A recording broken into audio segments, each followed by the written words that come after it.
everybody, and welcome back to RCI TV, the NSX Summer Cup round 4 of 5, live from Monza, bringing you the pro and silver splits. I'm Jesse Lee, filling in for Ryan Gill, and as usual, Nate by my side, and we have none other than Mr. Jake the Bosmeister Boswell with us here today.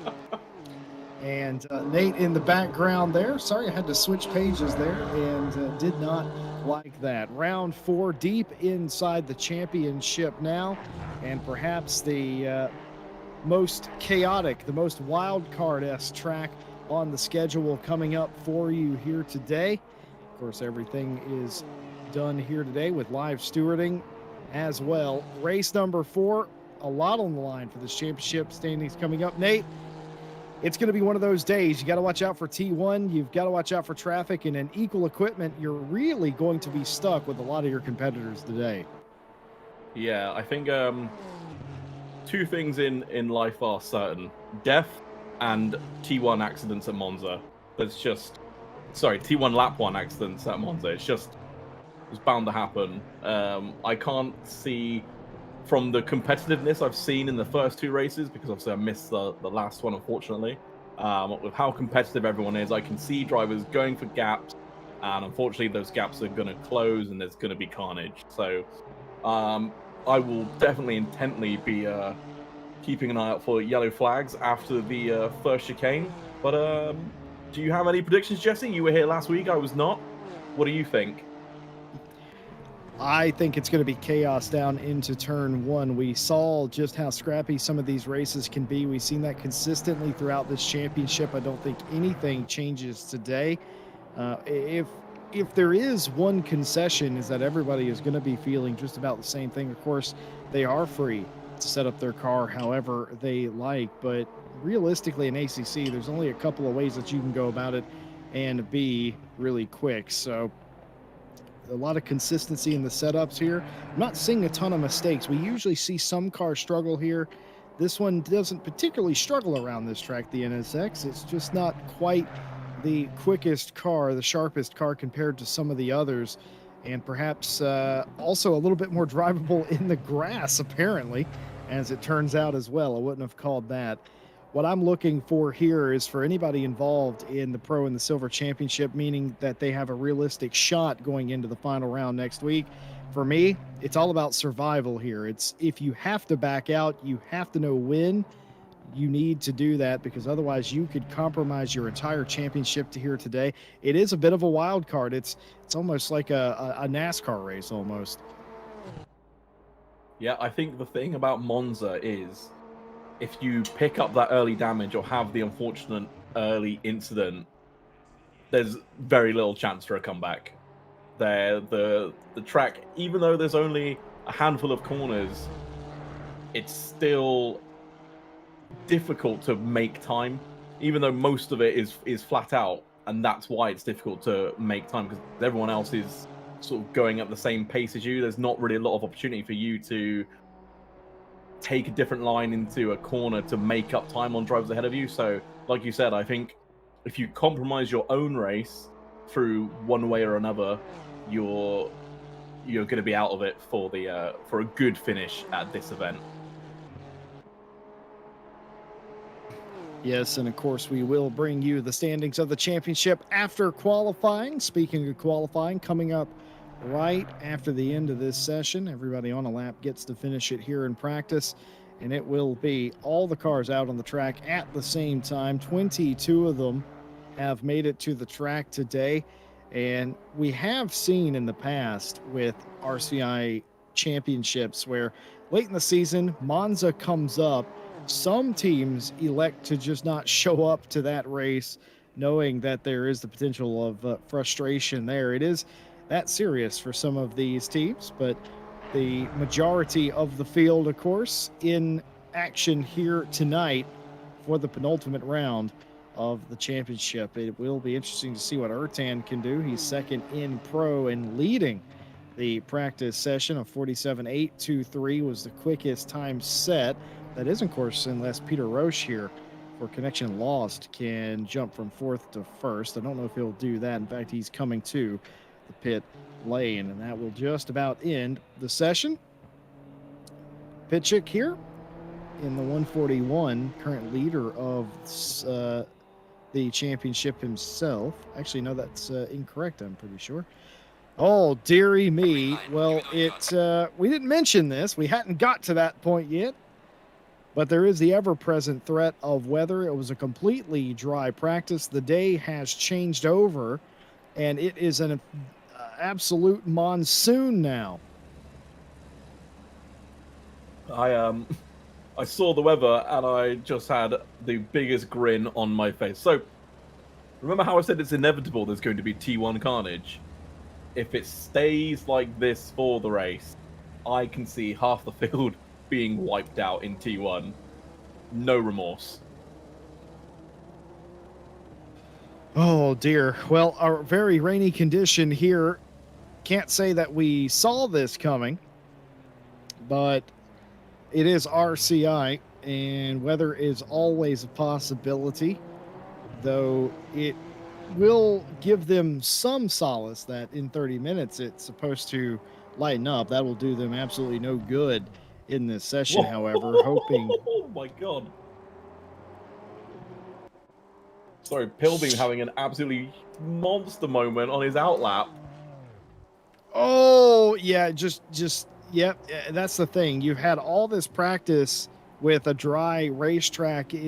I'd be curious to know how many teams actually practiced for a wet weather race. I don't know what the practice servers conditions were like this week.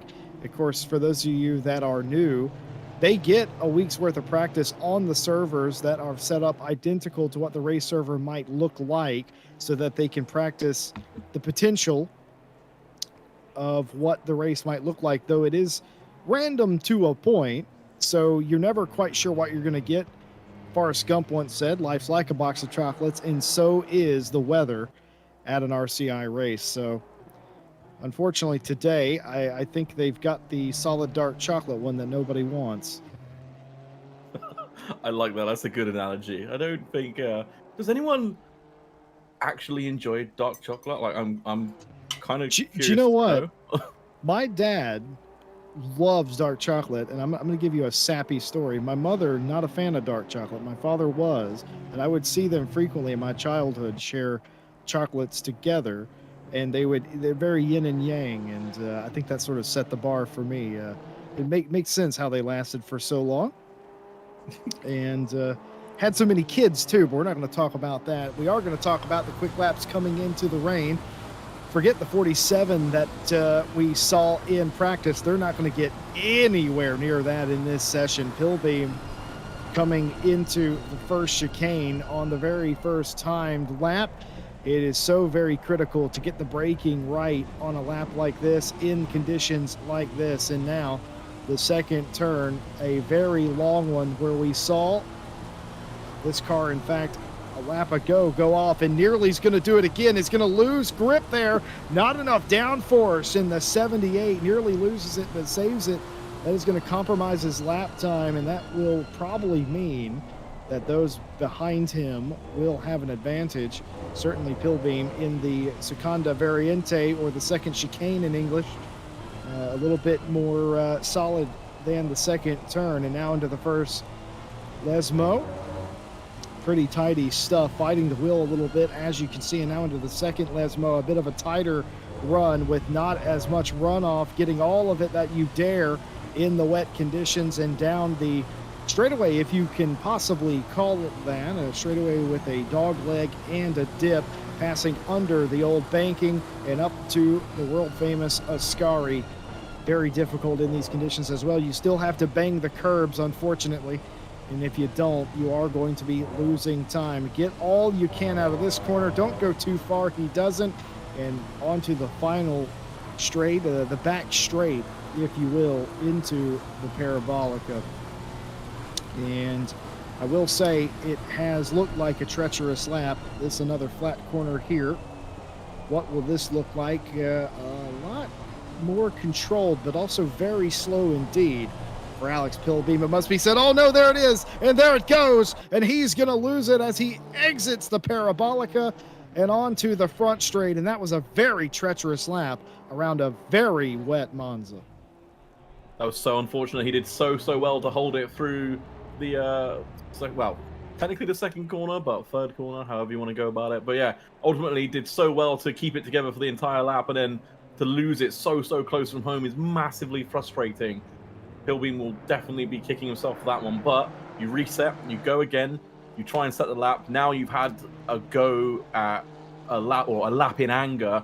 You sort of know where the grip is. You sort of know where you could brake at maybe that fraction later, or where you maybe need to brake a fraction earlier to keep the traction in the car. So we'll have to wait to see what Pilbeam's next lap is, as we see Bart Matcher going into an impressive P2. Literally a 10th off of the pace, but for Leffa, he's going to be put down to second as Maurer goes to first. A 57.897, and immediately comes down the pit lane after setting that time. 2/10 better than anybody else, but here is Giuseppe D'Anna in the number 11, goes quickest of all, a 57.855, half a tenth.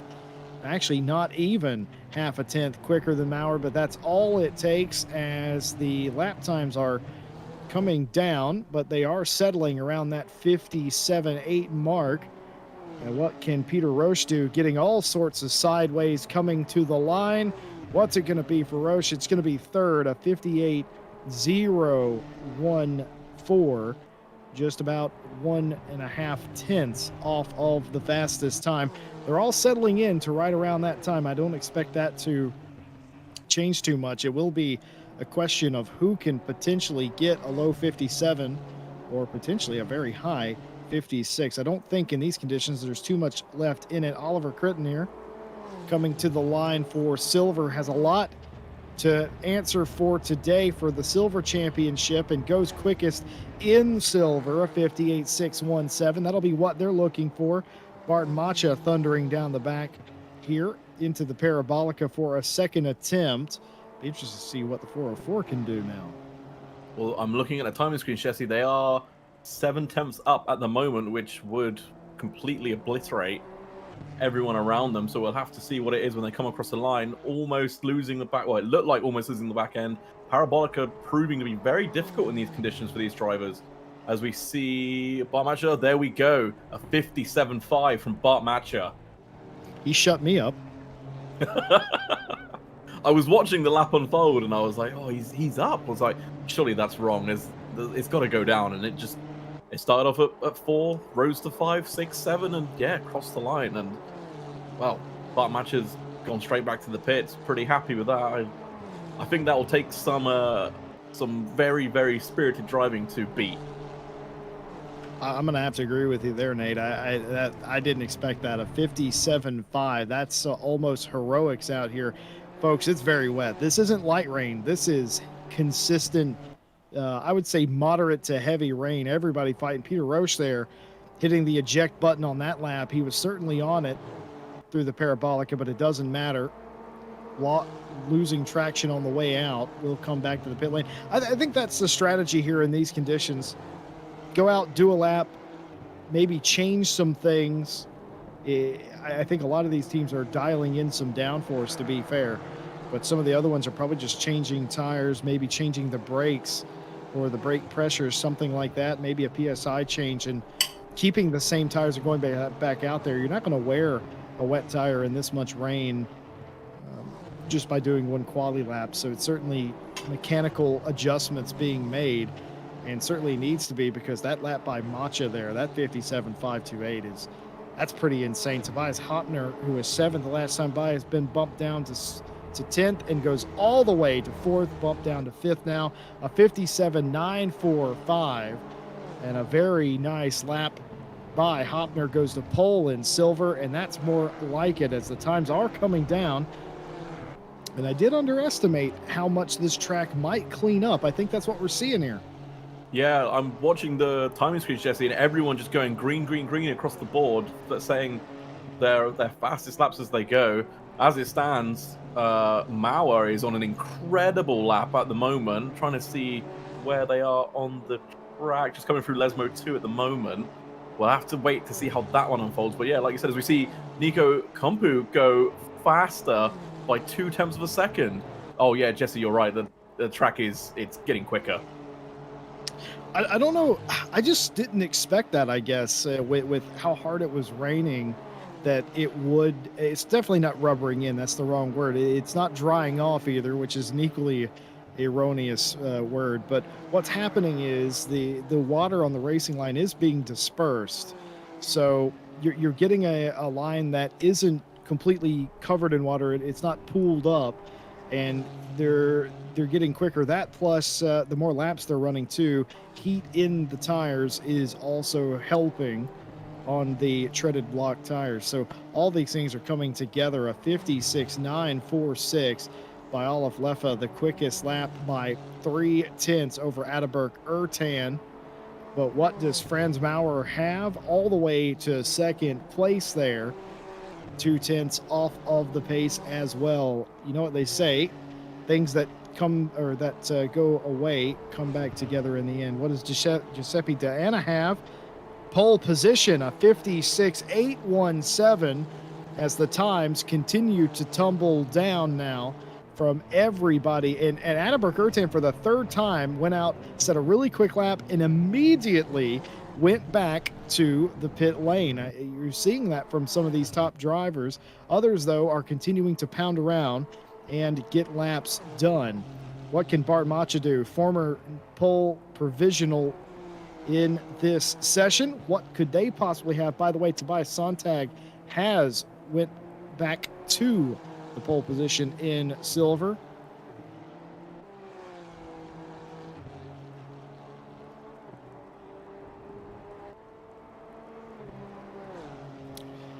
Abakumov has went to second in silver, in fact, in the 10th place position overall, as Bart Macha comes through the Parabolica looking very tidy, very planted, does the 404 car, you have to say. Coming onto the front straight, what will this lap look like? Is all the way down in 7th place. It's hard to believe they were on provisional pole earlier, but they are back there now. A 56.796, the quickest mark, 2/100ths quicker than Deanna. And that is now the new mark to beat. Andy Boardman says challenge accepted. What does Boardman do? An improvement, but no advancement on the board. 8th at a 57.384. And that's the quickest for that driver. We'll get about 2 more laps in. Everybody that's crossing the line right about now. I do know that Giuseppe Deanna, has crashed in Ascari and has had to reset. They're going to have to get out very quickly and try and get another lap in. It might not be the best conditions for them, considering they will now have cold tires and cold brakes on their flying lap. But I don't actually know if they're going to take further apart, as Pitchick, the leader in the championship for pro, the 141 goes quickest overall, 56.379. What does Minnow Crozen have down in 11th place? An improvement up to 11th, of 57.381. Yeah, that Pitchick's lap took me by surprise. I didn't even see it unfolding. I was so focused on Giuseppe Deanna's lap, trying to see where they were going to come up, because they were going quicker. I think they were 3/10 up at the point of them having their unfortunate incident at the Ascari. But as we see, Bart Macho is going green again, but it's going to be really close if he can get it. What can Nico Kumpu do? Go up to second. It's, oh my God. Jesse, what did I always used to say when we used to commentate DDC? The track is always at its best at the end of the session. And it seems that not much has changed since then. No, it sure hasn't, Nate. Seriously, I think, I feel like we say this all the time, but I think you would want to ideally do the Formula One strat and be the last one on the track that gets a timed lap in. You might have a shot at pole here.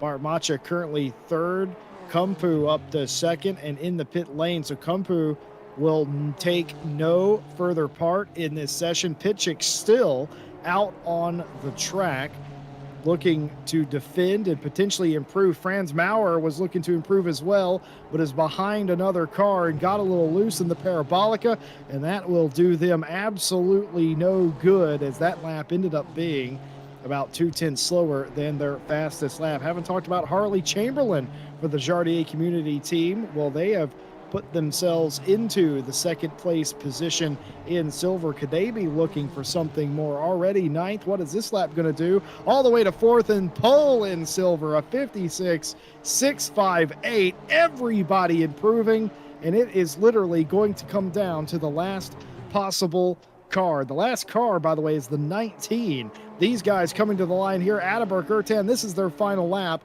They will take no further part, and Ertan goes 6, a 56.760, and that's the end of their session. Everybody else getting another lap. Diana has had another crash and has reset as well. They will take no further part in the session. Everybody improving, everybody coming to the line for the final time.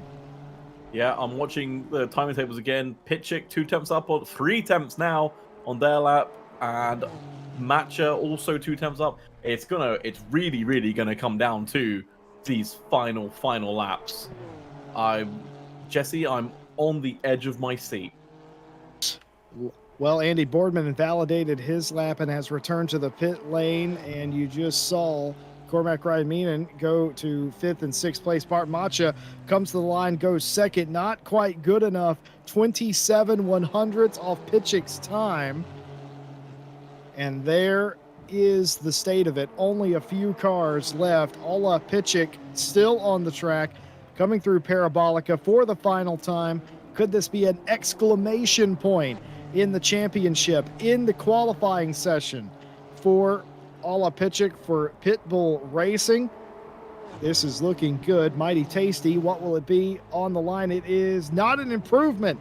Lost a little bit of time, but still looking like a pole position. That is, of course, unless the last man on track, Harley Chamberlain, can do anything about it.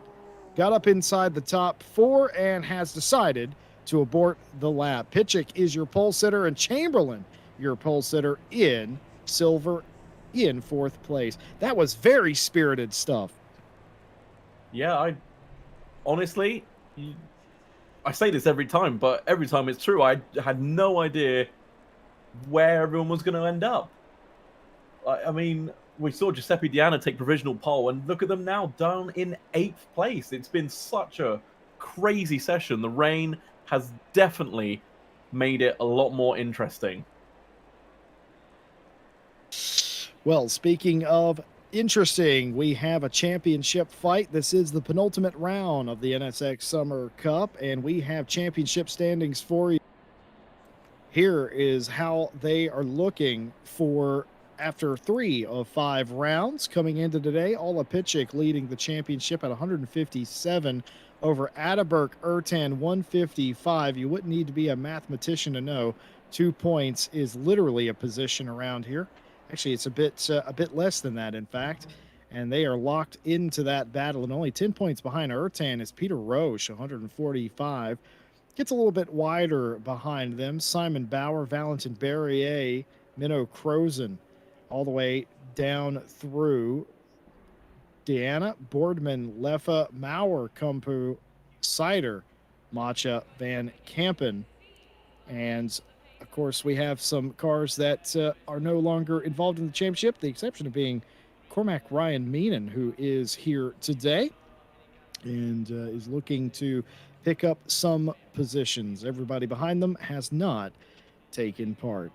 Well, that about covers the pro field, but of course we have 2 different championships going on. The silver field lines up a little something like this.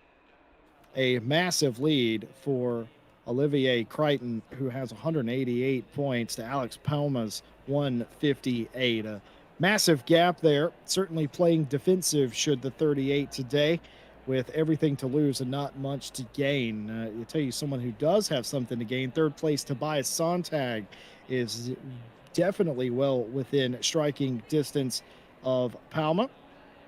And even behind them, very close between Harley Chamberlain and Alex Pilbeam inside the top 5. Behind them, Crozen, Hopner, Knight, Maholland, and Redford make up the top 10. And of course, behind them, these are the drivers that have had a disappointing and perhaps a bit frustrating championship thus far.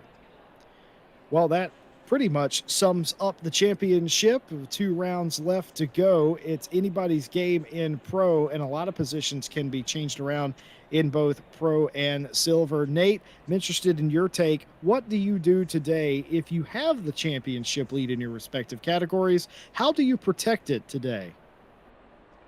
You just got to push like hell, haven't you? You just realistically, I mean, yeah, you could argue, oh, play it safe, don't take any unnecessary risks. But I mean, if you get caught in a midfield battle, wherever you might be, or even just caught up in someone else's battle, lapping traffic, depending on where you are, doesn't matter how conservative you are. If the car ahead of you is, sideways into your door handles, it doesn't matter what you've done. You're having a bad time.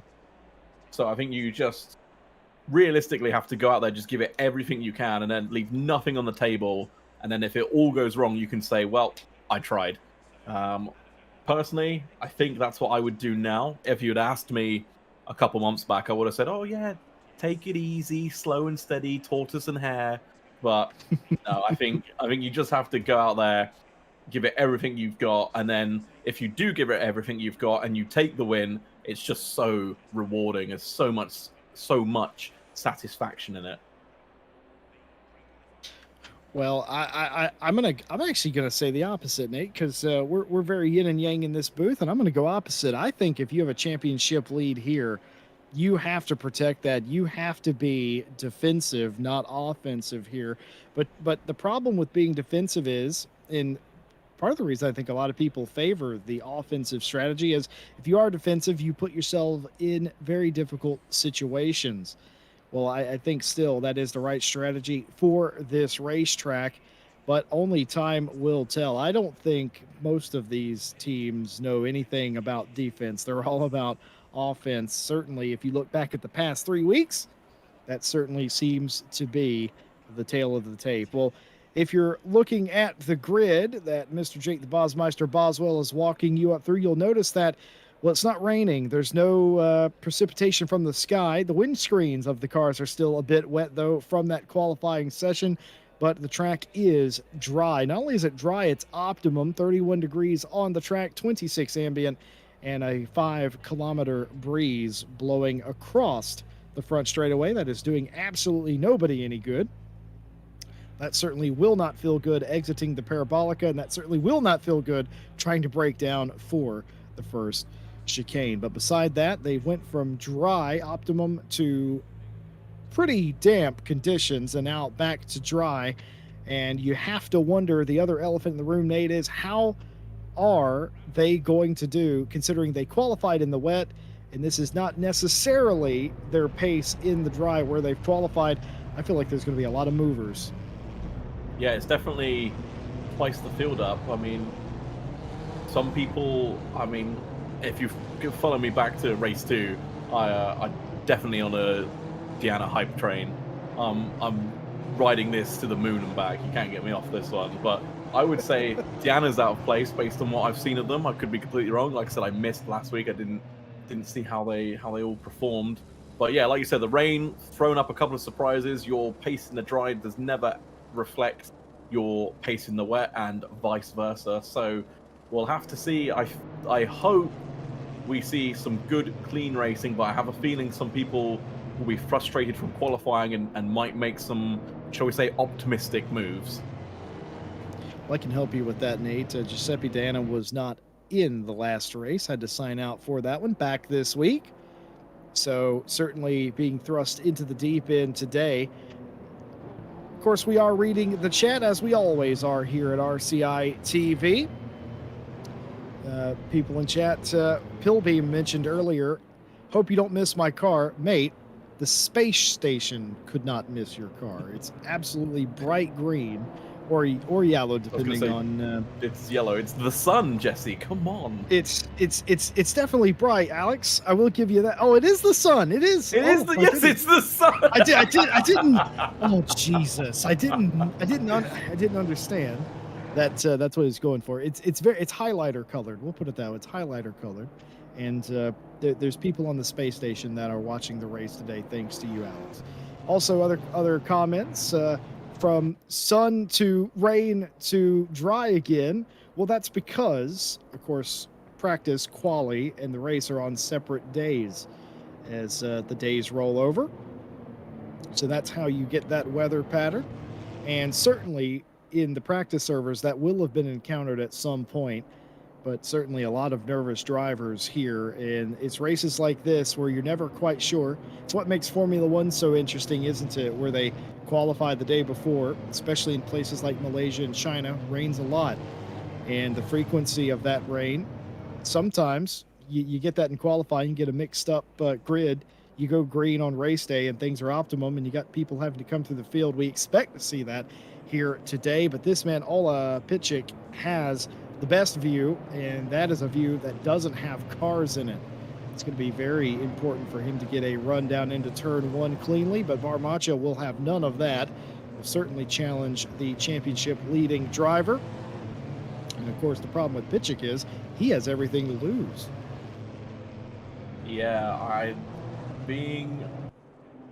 think Pitchik will be fine into turn one. I think first and second will be okay. I think from third down to 15th are positions I would not want to be in if I was on a grid at Monza. First and second always get through unscathed. The third place car is where you sort of get collected by a car spearing sideways into the chicane, and then any position between like third and 15th, 16th is someone's going to rear end you and send you into the car ahead of you. So I think Pitchik will be fine. Touch wood. Oh no, commentator's curse now. Here we go. But yeah, fingers crossed. Everyone sort of respects the fact that it's Monza, turn one, and everyone sort of takes it easy. Yeah, they're probably not going to do that. Pitchik and Macha leading you off. Kumpu Chamberlain, the row number 2. Leffa and Cormac Ryan Meenan, the third row. The lights go out, the flag goes down, and we are green, and it's a dead heat up front. Pitchik actually losing out to Bart Macha, who gets the better run on the outside line, and he's bringing Chamberlain with him. Chamberlain leading in silver. It doesn't matter. It's all for overall position. There's a car slightly off in the background. They regroup, and Pitchik will get the shot down into turn one. Speaking of a shot, minor contact between Macha and Pitchik. Pitchik does get the lead only just over Macha. Kumpu and Chamberlain fighting each other side by side. Cormac and Leffa in the background, and Ertan looming large down to the inside. Bart Macha looking to take that spot away from Pitchik. He's going to have to do that very quickly indeed, because this corner will favor the pole sitting driver, and in fact does. Single file, they go through the Seconda Variante and onto the Lesmos. Yeah, everyone did keep it clean. I saw, I think, a brief yellow flag, but, nothing too major as we see. Oh, a little bit of a side swap there. I'm coming through. Get out of my way. But yeah, great first couple of corners. No yellow flags yet. Everyone's still pointing in the right direction, and all cars still grouped up as we would expect from, an instant free first lap, Jesse. Well, I got to say, I'm going to hold my breath here, Nate, because we're not quite done yet. These two are absolutely all over each other, completely shaded over as far as you possibly could. Pitchik on Macha. Excellent battle up front, respectfully done so. And, of course, that has done nothing but slow Macha up, because that was not Macha's brakings on a look at Chamberlain. He's got by Kumpu. He's up to third. He wants this position. He could be as clear 8 or 9 cars to the next silver car. And, of course, it all is still for overall position. There's no points on the line, but there is pride. Chamberlain trying to go around the outside of the Parabolica. That does work sometimes, not on this occasion. Macha will defend that position. And look at Kumpu, who wants that position back. Looks like Macha, the cork in the bottle, is Pitchik now, who was hounded for 3/4 of that lap, now has more than a second lead, as Bart Macha now has to play a little bit defensive, taking the inside line. It's the only thing he can do, as the 25 of Kumpu has gotten third place back and is now looking to take second. Now that is how you start a race. No replays of the last time we were at Monza, completely clean. You gotta give them a hand. Yeah, it was really, really good to see. We did lose one car. I'm not quite sure why. I believe may have been connection issues. But yeah, other than that, everyone, like I said, still pulling in the right direction. As you see, Chamberlain, a little bit of a mistake there, quite deep into the chicane, off the track actually, completely losing a lot of places there. What happened there? Just you're late on the brakes, has to take to the escape road, and then just clatters the curb there. That's never ideal.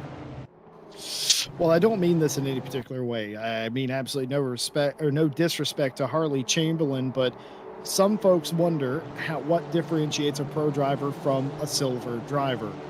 Uh, that's one of the things. Consistency, certainly. It's not always about speed. You can be a really fast silver driver with a bit less consistency, and that's certainly part of it. It's not just one stat.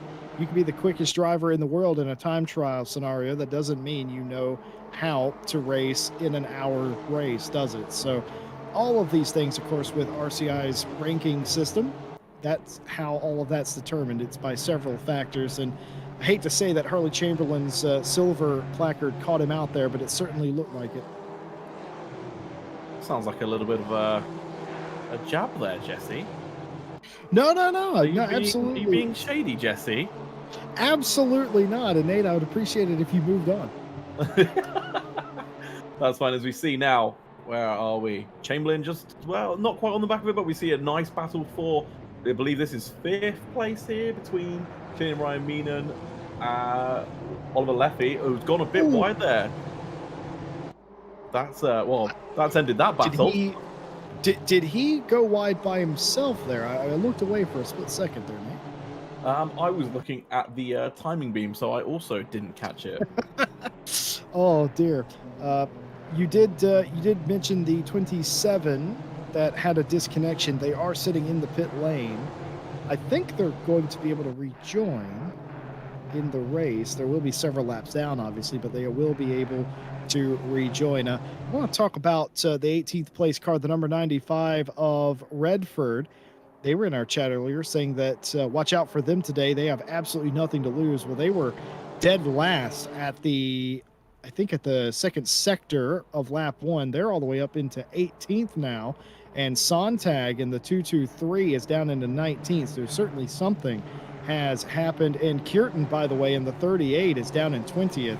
So I'm fairly confident to say that there was contact at some point.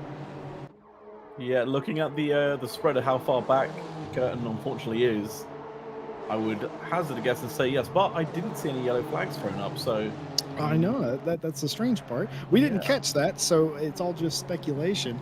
Abakumov, by the way, in the triple one, holding on to second in silver, now a lot closer to Chamberlain than he expected to be. And up front here, a fight for the 4th place position. That's Giuseppe Diana and Cormac Ryan Meaden going at it.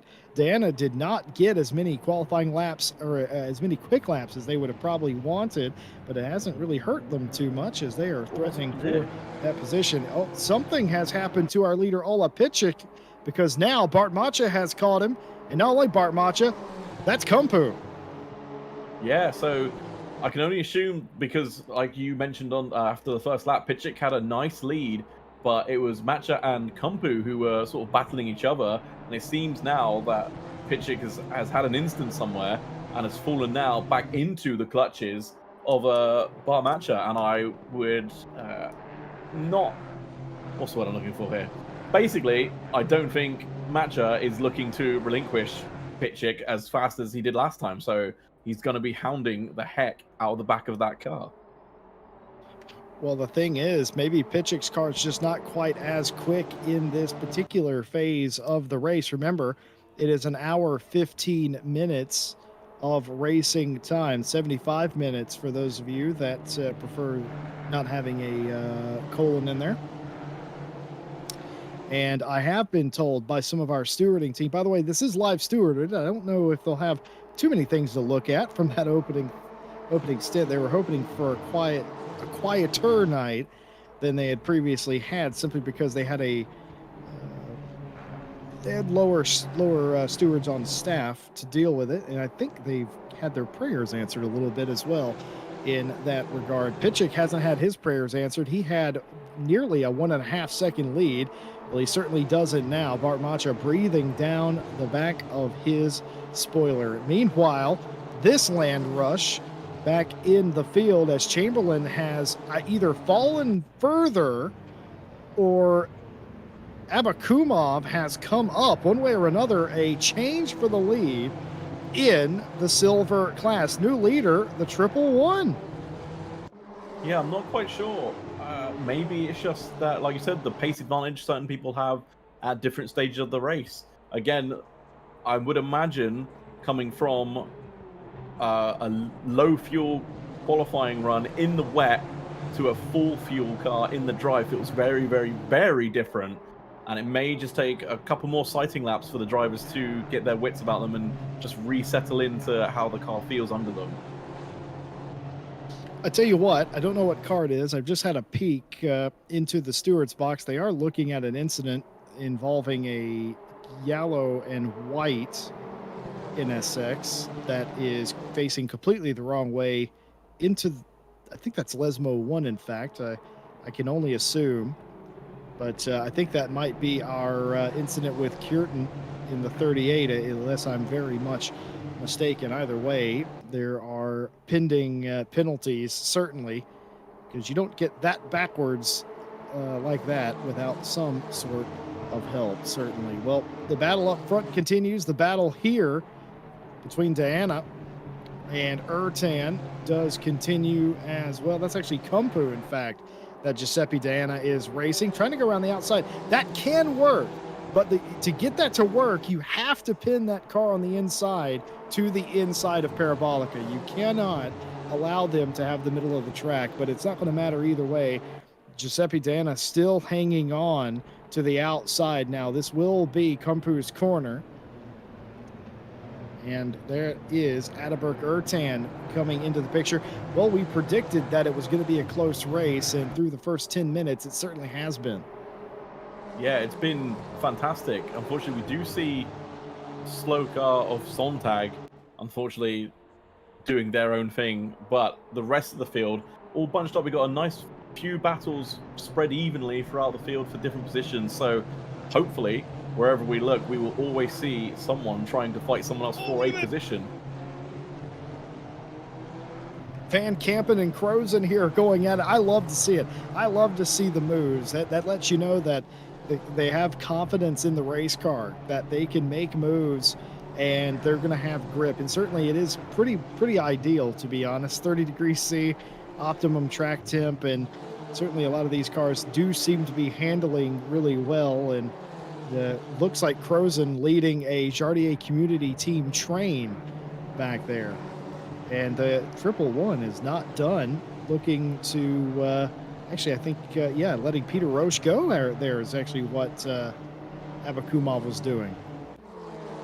No, I have a feeling that wasn't a please pass me, sir. More of a, oh no, unfortunately, I've had a bad run and this guy's got the inside of me. What has happened to Chamberlain, by the way? The 725 has fallen out of the top 10, out of the lead in silver, and is almost off of the podium now.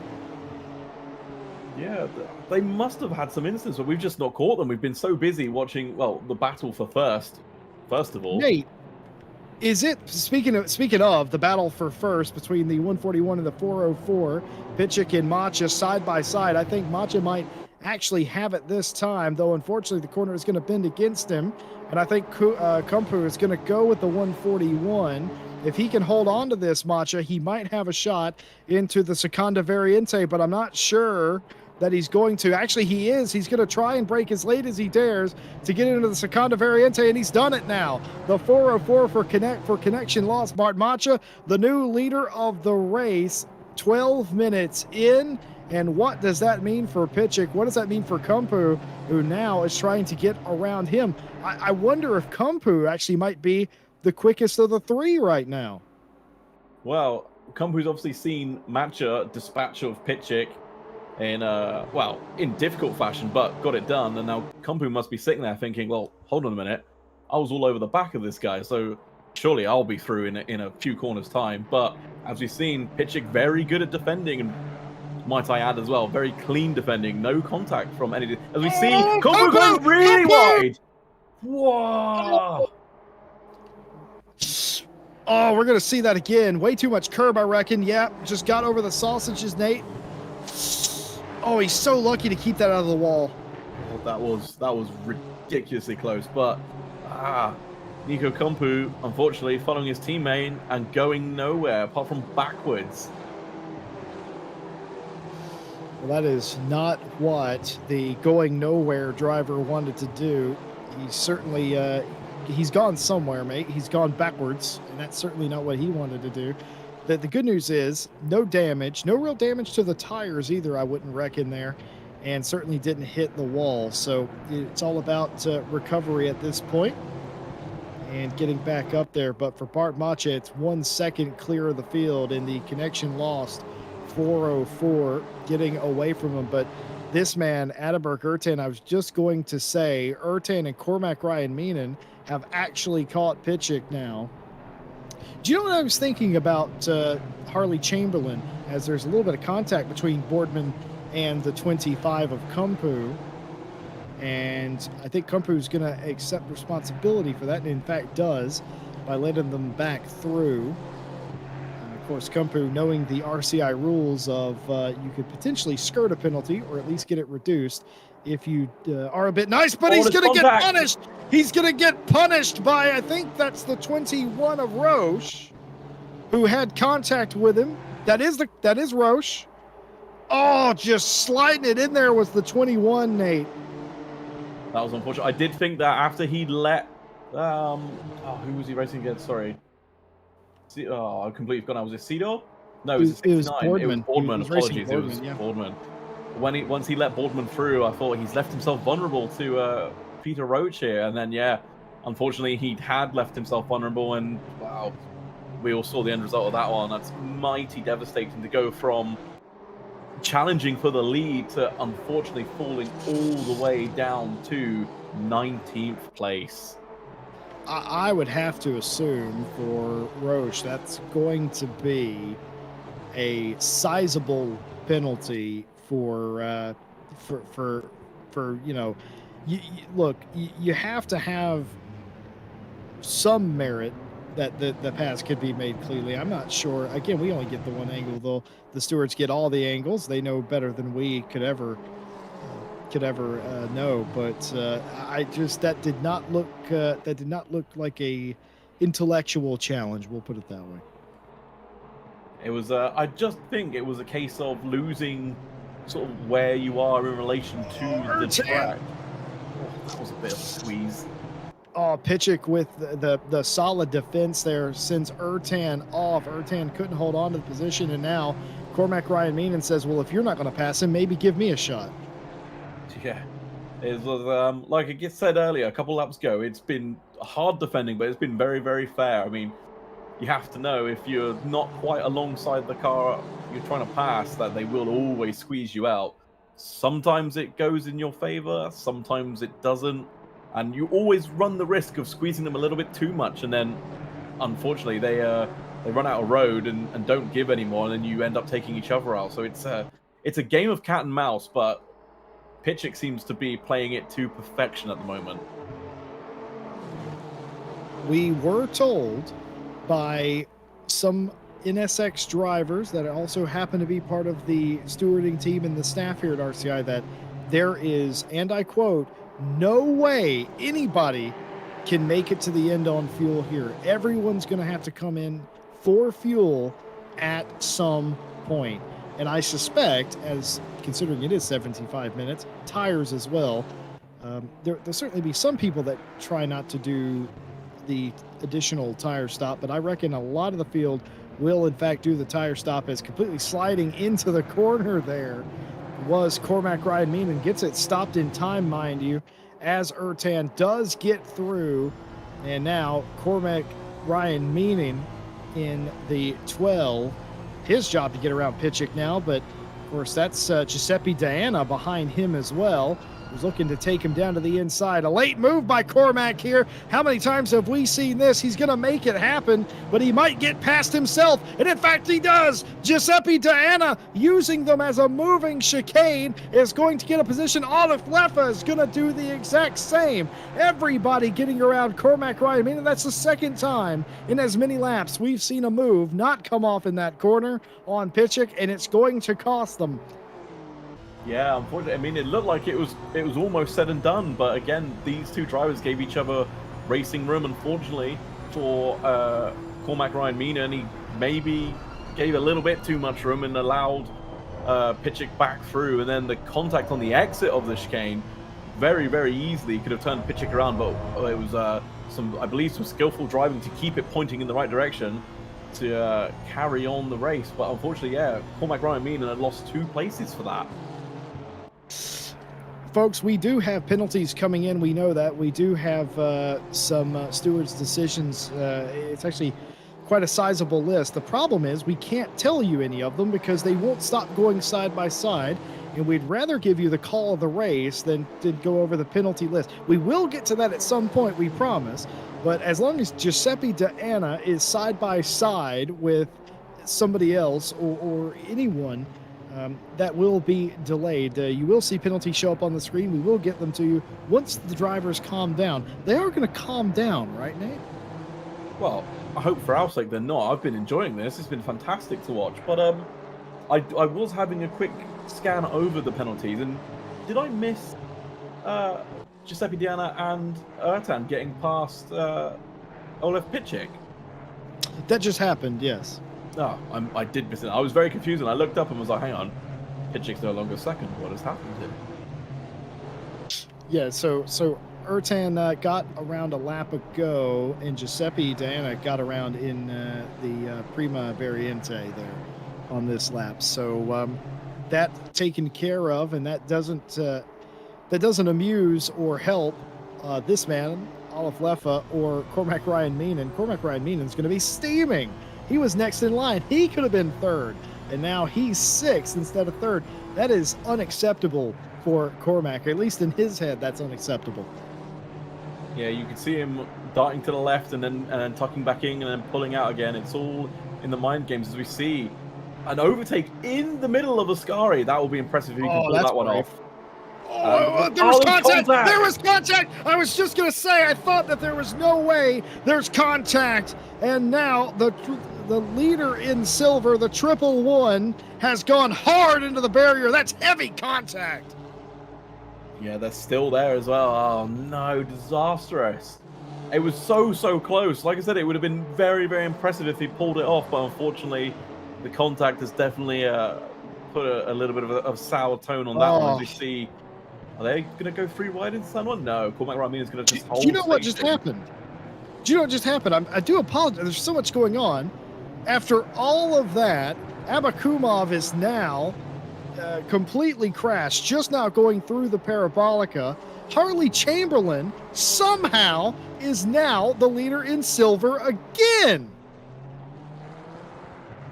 You're correct. I hadn't even noticed that. What Unreal is going on? As you see, Cormac Ryan Meenan, a little bit squirrely on the brakes. How did he get that stopped and turned in? But he's compromised his exit now, and we're going to see Boardman coming back at him. He's got the inside for Lesmo 1. What's going to happen here? Oh, it's tight. Little shot. Wide. Oh, but Ryan Meenan's not giving up. He's still in there. Oh, but a little bit twitchy on the exit. He's going to lose time. Now, potentially under attack from, who's that in the back? Oh, sorry. Excuse me. He was fighting Leffy, or Leffa, sorry. Now, he's left himself vulnerable to attack from Boardman into the Ascari chicane. Is he going to have a look? No, not quite. Maybe recognizes he's too far back. But, wow, that was... like you said, Jesse, are they going to calm down? I hope they don't. But my goodness, we haven't had a chance to collect our thoughts yet. By the way, I was correct. Adalbert Ertan might be the fastest car on the track, and he has now caught Bart Macha. It was a second 2 laps ago. It is, well, just about that. There's not even a car length in between them. Bart Macha and Ertan. Macha going down to the inside has made their lane choice. Ertan trying to swing around the outside. They touch nearly, trying to psych each other out, getting as far to the right, or as far to the left rather, as Bart Macha dares. They touch coming in, fender to fender contact. No harm, no foul. They're going to go side by side through the Prima Variante, knocking a barrier out of the way and down into turn 2. Order restored for the moment. But Bart Macha is being hunted here by Adalbert Ertan. And we had Martin Lawrence in chat exclaiming how impressed he was. Bart Macha was a fast boy. And, of course, some of the RCI staff taking credit for that somehow. I think where there's credit to be taken, someone will always take it, regardless if it's not them. I don't know. I thought Bart Macho was always fast. I don't know. Yeah, Maybe I didn't realize he wasn't ever like ever a that. But fast boy. Yeah. yeah, Maybe Bart. Sorry. Maybe Tom gave him the speed juice. Now he's even yeah. faster. I wasn't going to call Martin Lawrence out like that, but I've seen Bart Macha do some very heroic things in races before. As Ertan continues to show Macha his nose into Ascari, that had been a very desperate move. Thought better of it, and for the moment, they are very civilized. Well, we got to get this out of the way. There's so many of them stacking up. Nate, do interrupt me if something happens. These are the penalties that have come out so far. 5-second penalty for car 199 for tapping the back of the 38, making them lose control. Let's see. Yes, racing incident between the 21, the 223, the 82, the 19, and the 78. Racing incident between the 21 and the 35. Racing incident between the 11 and the 12. Warning for car 35 for an unsafe rejoin. 15-second penalty for car 38 for dive bombing the 223, which explains why the 223 was all the way at the back, by the way. Racing incident for unavoidable contact between the 35 and the 19. Racing incident for minor contact between the 25 and the 404. 15-second penalty for car 35 for taking out the 725. That explains why the 725 of Chamberlain was back there as well. No further action between the 11 and the 14. 15-second penalty for car 21 for losing control and running into the back of the 25. Racing incident for minor contact between the 14 and the 141. Racing incident between the 777 and the 725. Racing incident between the 141 and the 12. 5-second penalty for car 111 for dive bombing the 69, leading to avoidable contact. And that is all of the penalties. You like, don't feel bad for me. Feel bad for the stewards. They had to write all of that. But you've come back at the right time, Jesse. It's getting really spicy in the middle of the Ascari chicane. We see Ertan trying to put a move on the inside of Matcha, but now it's left him vulnerable again to Giuseppe Diana, who says, "Thank you very much. I will take that position." And it looks like, oh, but Ertan's got the inside for Parabolica. Will he brave it out on the inside? Can Giuseppe be late on the brakes? Oh, they're side by side. Is he going to end in tears? Is someone going to come out ahead? It's looking like Giuseppe Diana will carry more speed, and now it's just a drag race. But who is going to get the slipstream from the back of Bart Match's car? It's looking like Ertan is, but it's not enough. Giuseppe Diana gets the better drive off the Parabolica and slides into second place. Adalbert Ertan not done here. He's going to go ahead and throw it down to the inside. The inside's going to become the outside, as is the nature of a chicane, but it's all over with Giuseppe Diana with second place, and now we'll take point trying to chase down Bart Macha, as the 3-car breakaway in the front is very spicy indeed. Adalbert Ertan not willing to let this go. Going down the inside of the Seconda Variante, not quite there, has to fall back in line for the time being. And it is very spicy. Ola Pichik, who started on pole, has fallen well back, but still holds on to the 4th position. That is Cormac Ryan Meenan behind him, who apparently has gotten by Olaf Leffa at some point. So Cormac back to 5th, looking to take 4th place away. And somehow Harley Chamberlain, who we now know was the victim of an incident early, has gotten themselves, they were 3rd in silver at one point. They are back in the lead. And by the way, Redford in the 95, who started outside the top 20, I'm pretty sure he started shotgun on the field. He is now 2nd in silver. There's been, as we said, well, as you predicted, I should say. In fact, I'm going to take credit for it. I said it, Jesse. No.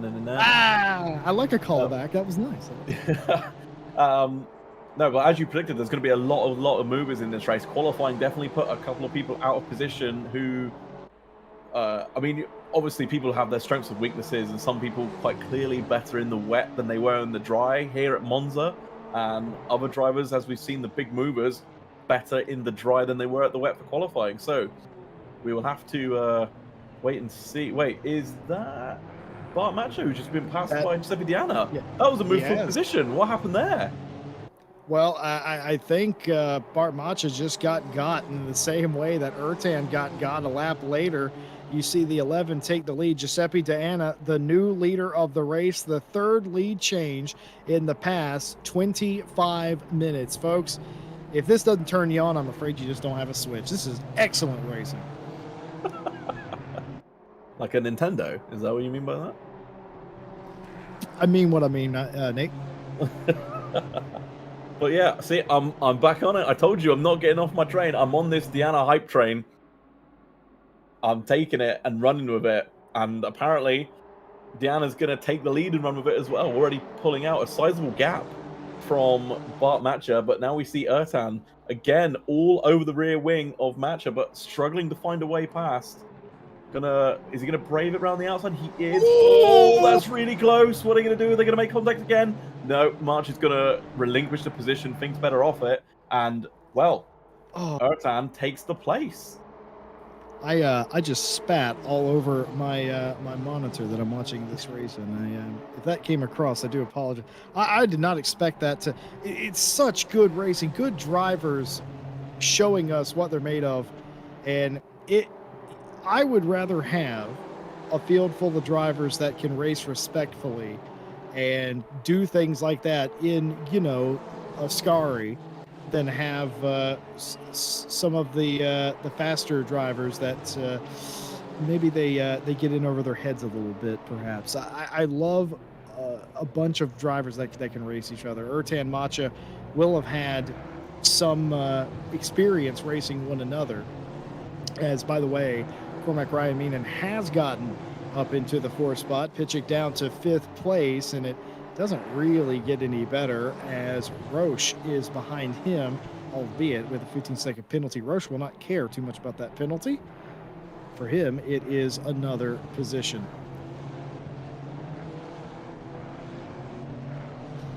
Oh dear. Well, more penalties coming in. There was a drive-through for car 35 for an unsafe rejoin, causing the takeout of car 111.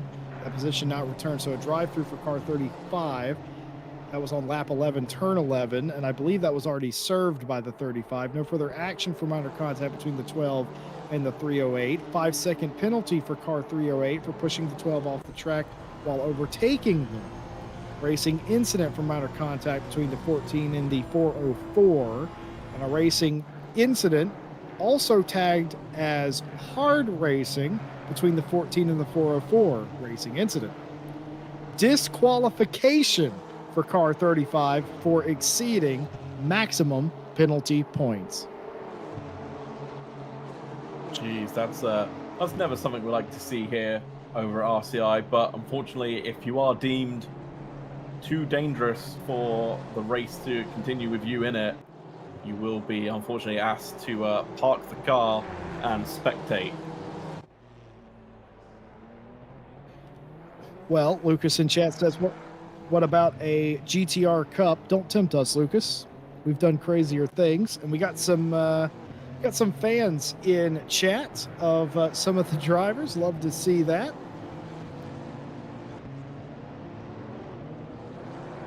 We've just had a whisper in our ear, Jesse, that Redford in the 95 has made their pit stop.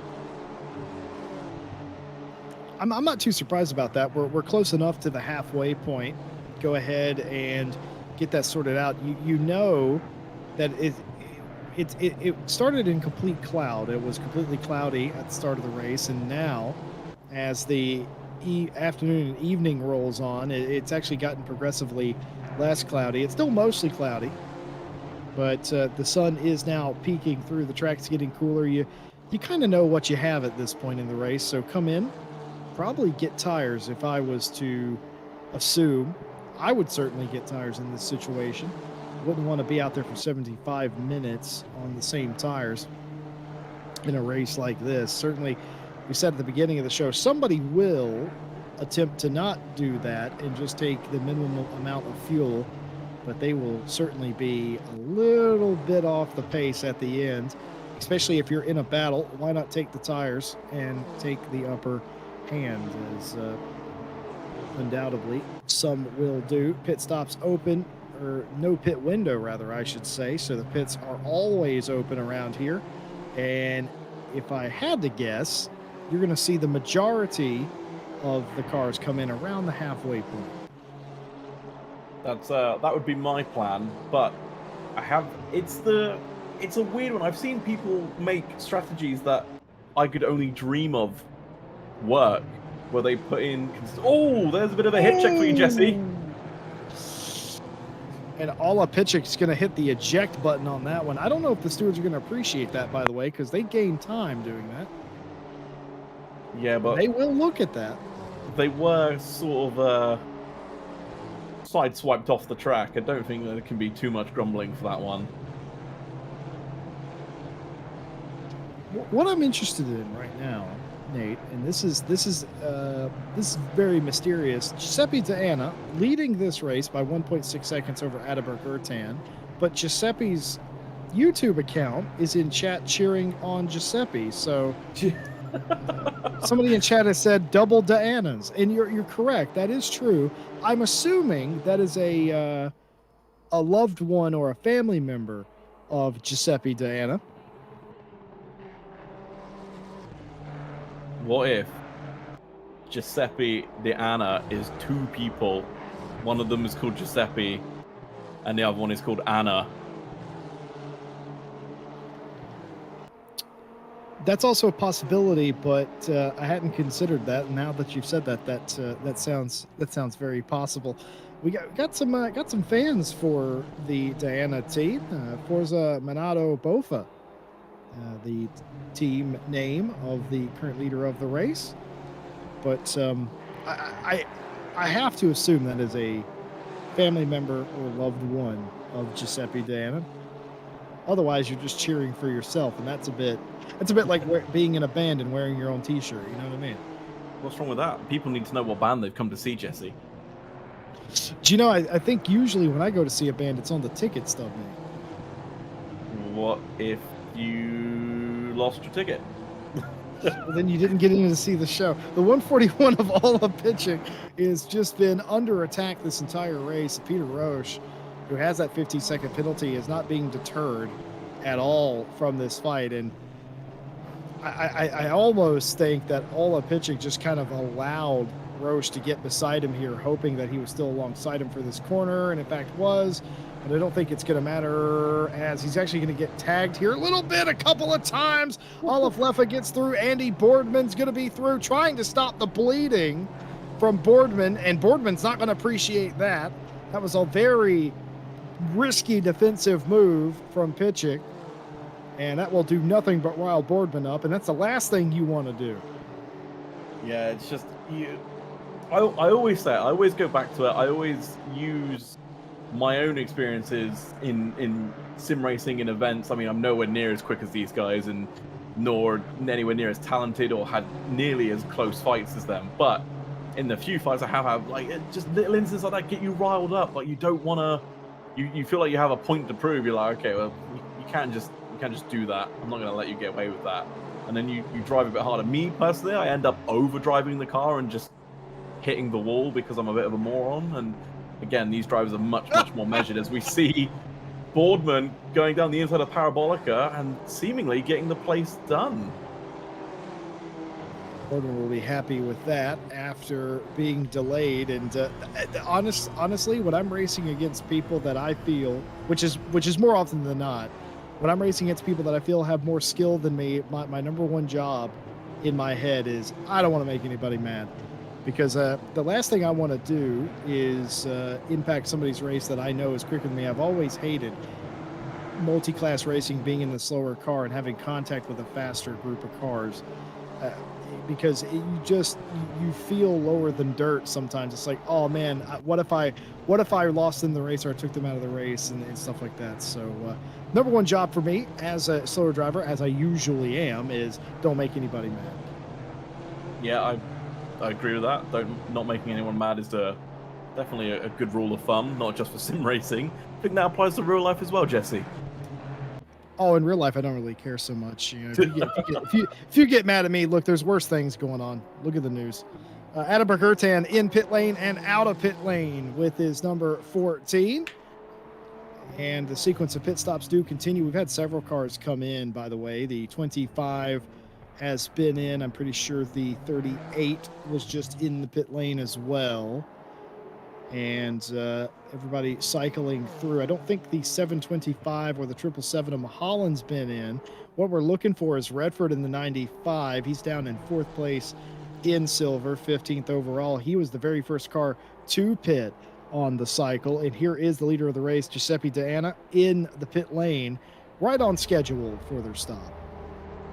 Yeah, as you see, matcha continue. See, this is the part of the race I quite enjoy, is the different strategies different drivers use. Me personally, I always go for a 50-50 race. I always try and go for the halfway mark. So my tires never really sort of get to the point where they're crying out and I'm spinning off in every corner. But then I'm also not, as we see a dive bomb Big move into the first corner. What happened there? Oh, he got it stopped though. And there was no contact. So, I mean, well done. Who was that? Who's behind? Cedar. Yeah, that's Lucas Cedar. Well stopped. I thought that was going to end in tears. Look at this again. There's no way, right? And then somehow, oh yeah, I'm just going to take the corner normally. Scared the wits out of the 141, but all things considered, no harm, no foul. Yeah, that was.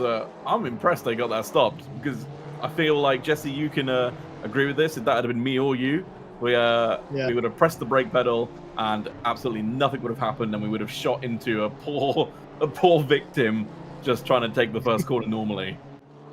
Nate, if that was me, I would have been apologizing before the contact even occurred, because it's like there's no way I'm stopping that thing. Just gripping the steering wheel. Sorry. Oh dear. Well, we do have some additional penalties. Pit stops continuing. The 21 in the pit lane. Peter Roche serving that penalty as well, getting that clear as this battle does continue. Racing incident between the 21 and the 69. Racing incident between the the 404 and the 14. And a warning for car 21 for turning into the 141 into a braking zone, forcing the 141 to take evasive action. Big thank you to the stewarding team for elaborating on a lot of these decisions to make sure that us with our very small brains can digest what exactly happened, considering sometimes we don't see the contact. So it is nice to have that mental image. So cheers to them. Racing incident between the 69 and the 141. Racing incident between the 69 and the 141. And no, that's not the same penalty, folks. That happened on consecutive laps, apparently. I'm just impressed that we actually haven't seen more penalties, to be fair. Obviously, apart from the ones you've read out, but it's been a relatively clean race, is it? Or, well, relatively clean based on the last time me and you were in the booth together. Do you want to go there? You want to talk about that? I think I've mentioned it previously with the legendary Ryan Gill, but yeah, definitely. We've got some memories together, haven't we, Jesse? Yeah, some of the driving, we'll just say, was a bit what's the word I'm looking for here? Optimistic some of the time, but certainly as a night owl broadcaster, I can attest that some of the racing in that is a bit optimistic as well. So certainly some championships are a bit cleaner than others. There's actually a debate going on with RCI right now with the drivers and everyone else, in fact, of should we spin off the AM class into its own series, even if there is space available in the top class, or excuse me, in the top split, meaning that if we have 45 spots, Lucas Cedar coming in to do their pit stop, we have 45 spots and there is enough space in those 45 spots to accommodate Pro, Silver, and AM, should we still spin AM off into its own class for safety reasons? It's actually a debate that's going on right now. What do you think, Jesse? Give us your hot take on that, because yeah, it's going to be hot, I'll tell you that. I like it all together. Look, it helps the AMs learn, and is it frustrating if you are a faster driver that has contact with the A slower car, yes, but in my opinion, most of the contact is avoidable if you take due care. And I think a lot of times you get a pro driver or silver driver for that matter that races an AM car like you would a pro or even a silver car, and they get their just desserts for doing that. You have to know you can't do that. If I'm in a prototype and I'm passing a GT3 car, I don't expect that car to behave like I was racing another prototype. That's my hot take. No, that's a take I completely agree with. Everyone started somewhere. I can guarantee you half the drivers in this field weren't as quick as they were when they started. And yeah, everyone starts somewhere. Like you said, you don't get faster racing yourself. I mean, you do to an extent, but you don't get really, really fast until you start racing very, very quick guys because they take corners at speeds and that they break into corners like so much later than you. And you sit there and wonder, oh, if he can do it, maybe I can do it. And yeah, probably the first 10, 20 times you try it, you'll fly off into the barrier, but then you'll get it. You'll start getting the car stopped and getting it turned in, and you'll learn. And then you'll go, okay, I can stop there now. You'll slowly gain lap time. So, no, I agree. It should all be together. I understand from a safety standpoint of what they're on about. I pretty much support whatever they decide. There's going to be good racing no matter what. I do know that Ryan Gill tells this lovely story about the Ryan Meenans about how when they started racing ACC, Ryan Gill he says that he was able to compete with them, and it was a lot of fun in the championships that they raced together. And then he says how remarkable it was to see them both learn and get quicker and quicker, and then get to that elite level that they have gotten themselves to in the past year. And how do you think they got there, right? They got there from having somebody else be the measuring stick and learning from that. And we have seen throughout the last few seasons here this year in 2021, we've seen AM drivers become pro drivers. And I have no data to support that it was because they raced in the same track as pros. They just got better, as you typically do when you stick with something. But even still, they mostly progressed when they had mixed class racing. So that shows you that it is possible and it is beneficial. But of course, the other side of the debate is the safety part of it. If you do have opinions in chat, please chime in. We're very interested. I'm very interested to see what you have to say. And while pit stops do continue and finish up, just wanted to let you know this race is, of course, broadcast live. I'm Jesse Lee. This is Nate and Jake the Bosmeister Boswell in the booth with you today. And we invite you to like, subscribe, hit the bell for more GT racing content. I'm actually unaware of another race until next Monday, broadcast live here. I don't think there's another series going on right now. We will be back next Monday for the series finale, this being race 4 of 5. So hit the bell. Do not miss a single race with RCI. We'd also like to thank all of our partners that make this race and every race possible. Race Department, AK Informatica, Driver 61, Fanatec, and Sim Racing GP. Get a discount off of your driver coaching at Driver 61 by using our discount code in the description and on Discord. And of course, we have championships coming up. And no matter what skill level you are, we have a split for you. We'd love to have you sign up on our Discord. That in the description as well.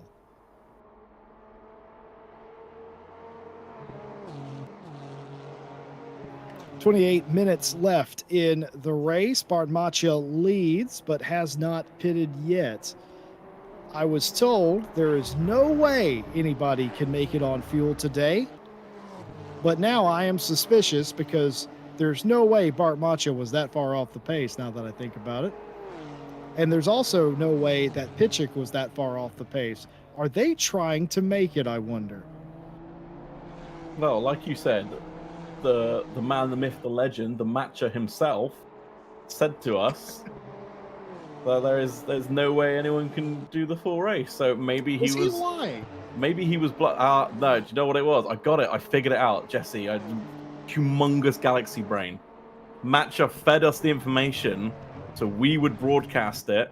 Then all the the spotters would go, "Oh yeah, yeah, you got to stop. Everyone's gonna stop," and Match's sitting there with a big old grin, going, "You fools! You don't need to stop."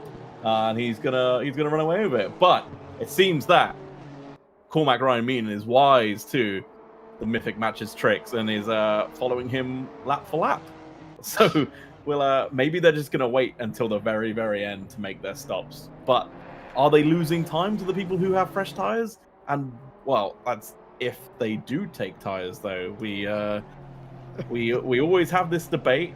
Take tires, don't take tires. What do we reckon people are doing? I'm looking up and down the pit stops.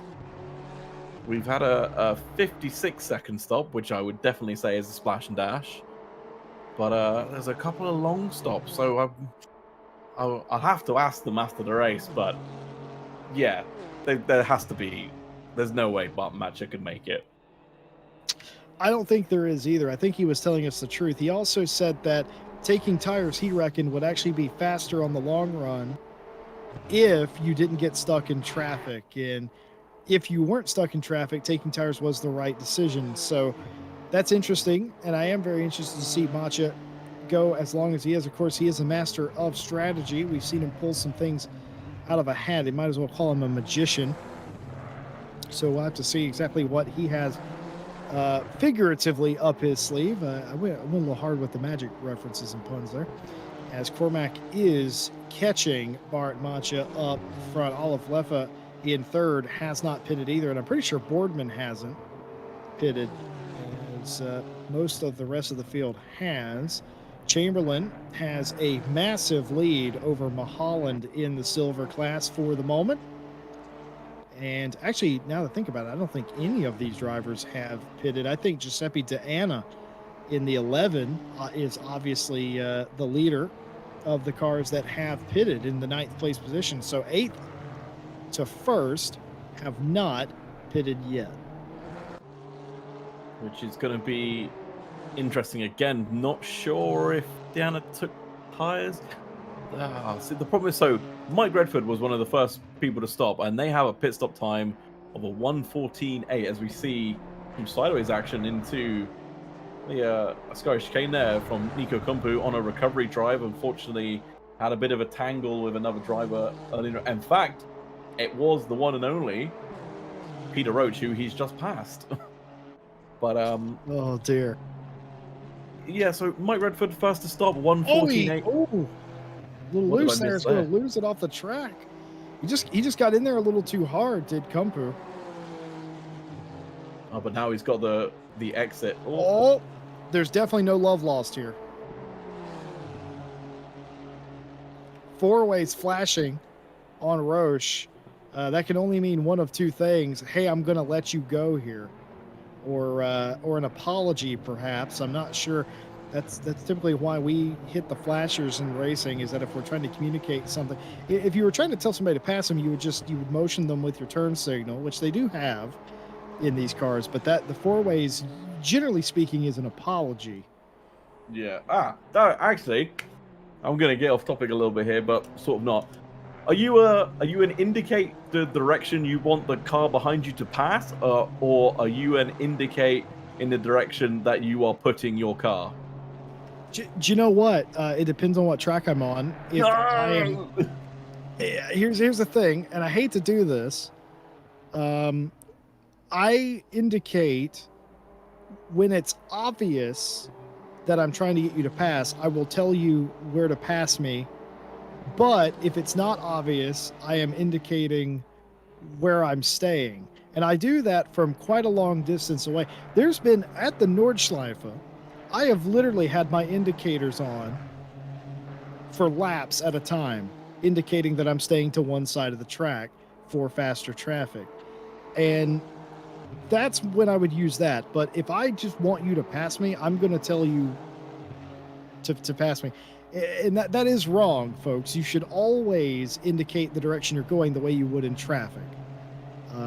But do you know what? The racing drivers that I know, they're split as well. They do that too. It's 50-50. It means different things at different times, I'm afraid, for most people. No, I always indicate where I am going. So if I indicate left, that means I am putting my car on the left side of the track, and you have to go to the right side of me. That does get confusing, and it does create issues. Um, Actually, if you go to the Nordschleife, they tell you what they expect you to do. Obviously, um, you're not supposed to pass on a certain side, and you are supposed to indicate to let drivers by, but you're supposed to indicate the direction you're going, as is the road rules, of course. But racing drivers are weird like that. You lot may not be familiar with a racing driver by the name of Yao Barbosa, but he is such a strange individual because in the same race he'll indicate meaning different things. I don't do that. It's all track dependent for me, but for Zhao, it's corner based of what he's trying to convey to you. So it's very strange.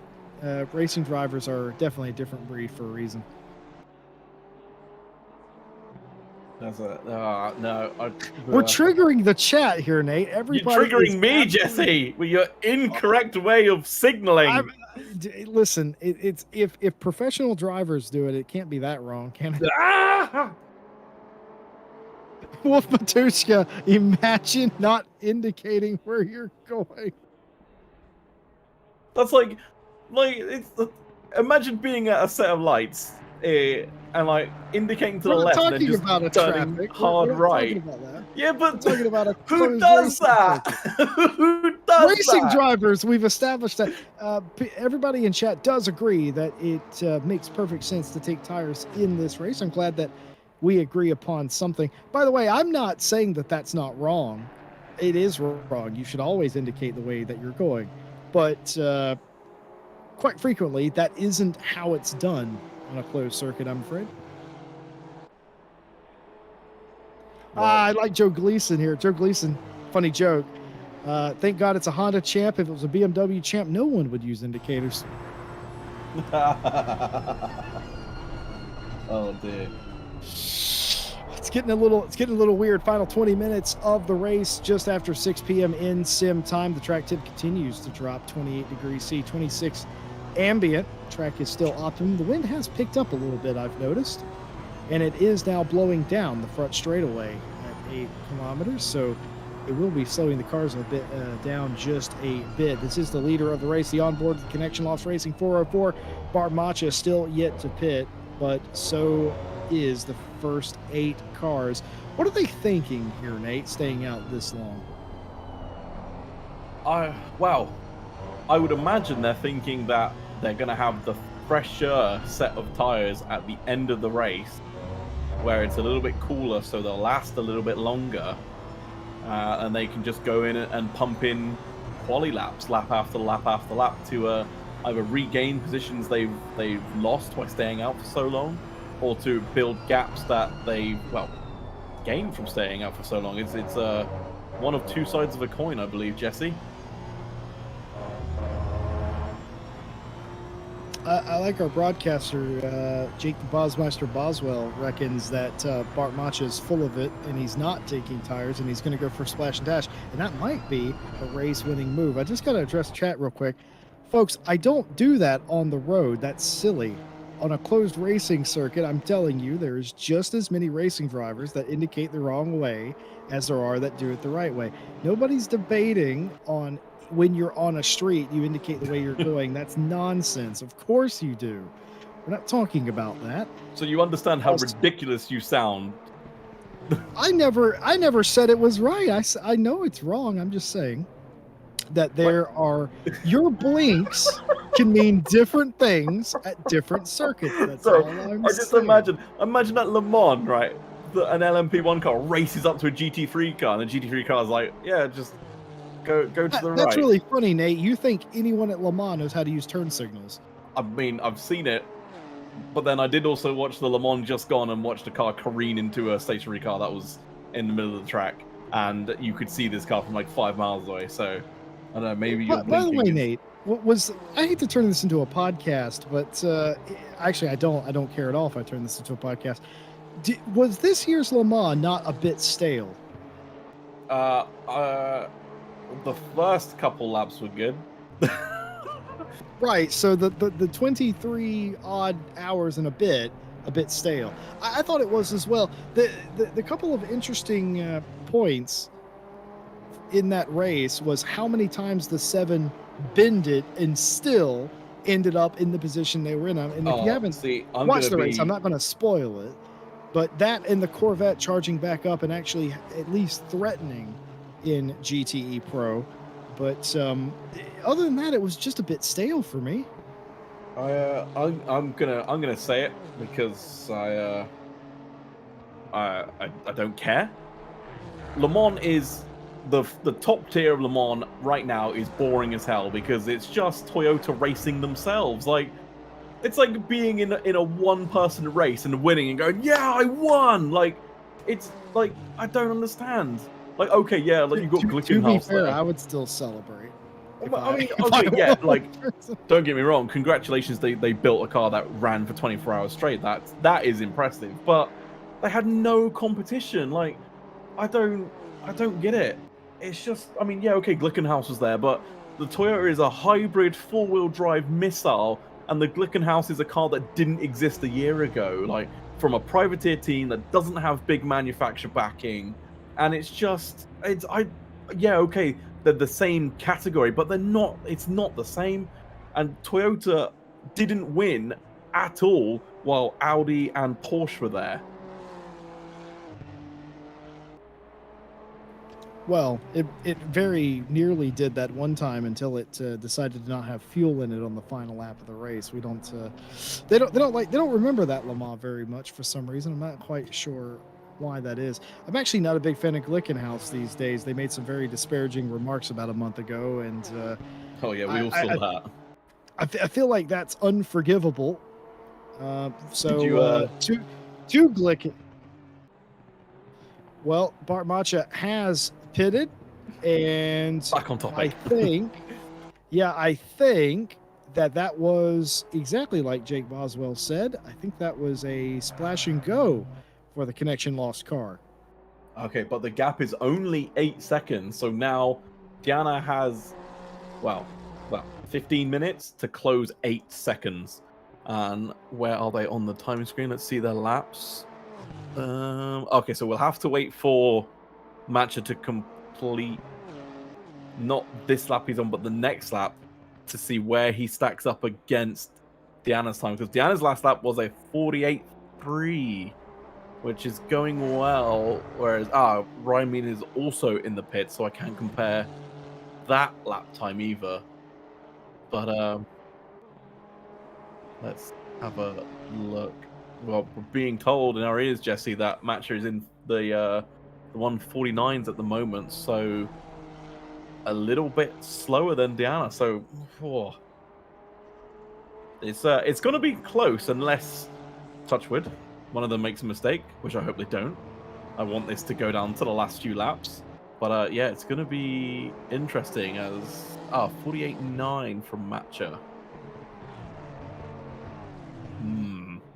So Cormac's done it as well. Cormac Ryan Meenan has come out in between Dana and Macha now. So if there's any positive for Bart Macha here, it's that if Diana wants to take the lead of this race back, he's going to have to go through a couple of cars.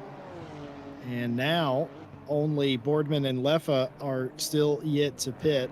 Olaf Leffa in the 308 leading the race over Andy Boardman in the 69. Everybody else has come to pit lane at least one time, and here is the state of it. Bart Macha leads of the cars that have pitted. Cormac Ryan Meenan just pitted, came out into what will effectively be second place, and Giuseppe Diana in the third place. And we haven't talked about Olivier Critton much today. Started near the back, had a abysmal qualifying, and is now up into the second place. You have to wonder what's happened to Redford here.